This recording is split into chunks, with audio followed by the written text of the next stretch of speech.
от чата ми прати папа, брат. Йо, чакай. 17 годишен циганин и изнасили 7 годишно момиче в село Севар.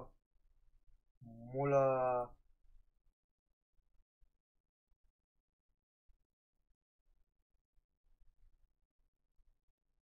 Добре, брат, първо аз направо не мога да се представя как може да има такива хора. Момиченце на 7 години е било брутално изнасилено от 17 годишен циганин в село Севар, научи Нюз 24 София. Изнасилвачът е братовчет на изнасиленото момиче. След изнасилването той е гасил цигари по тялото на малкото момиченце. За ужасяващия акт на насилие съобщи в социалните мрежи познат на семейството. За ужасяващия акт на насилие съобщи вчет на изнасиленото момиче. След изнасилването той е гасил цигари по тялото на малкото момиченце. За ужасяващия акт на насилие съобщи в социалните мрежи познат на семейството на изнасиленото момиче Ози Тунинг Завет. Случаят е станал преди 2 дни в района на селото, където няма много хора. От прес-центъра на областна дирекция към МВР Кубрат потвърдиха пред Нюз 24 София, че има такъв регистриран сигнал, но отказаха информация предвид годините на дете. Добре, бе, къде е полицията?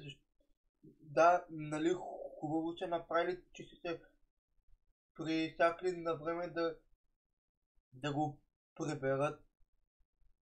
Ама... Не, брат, просто нямам да ми...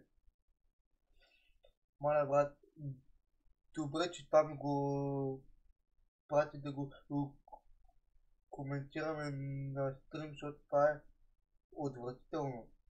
Това не е ужасно, това е направо отвратително, брат.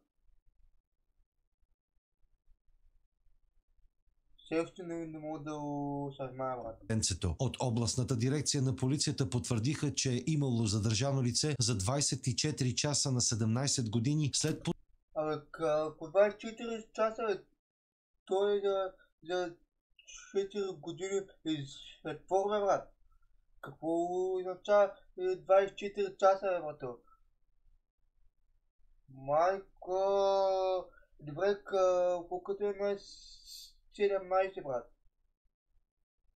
Що може да прави такива неща, значи пред спокойно може да влезе и в затвора за едни спокойни 4-5 години да се осъзнае какво е направил и после пак да си говорим.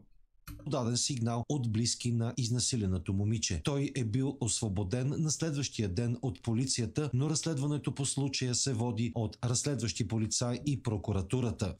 Добре, брат, защо го освобождават? Аз това не е ясно. Добре, няма 18, не е пълнолетен, добре, ама поне не знам да го държат под домашен арест ли, брат, нямам никаква представа, ама... Това е скандално, брат. Няма напрежение между хората. Някои от тях пишат в социалните мрежи, че искат мъст за извършителя, а други призовават да го изселят от селото. Ма то дори да го изселят от селото, брат, то е ясно, че пак ще се върне там. Не, чат, просто съм потресен от това, което видях. Мамка му. Леле, това е скандално, чат. Това е скандално просто.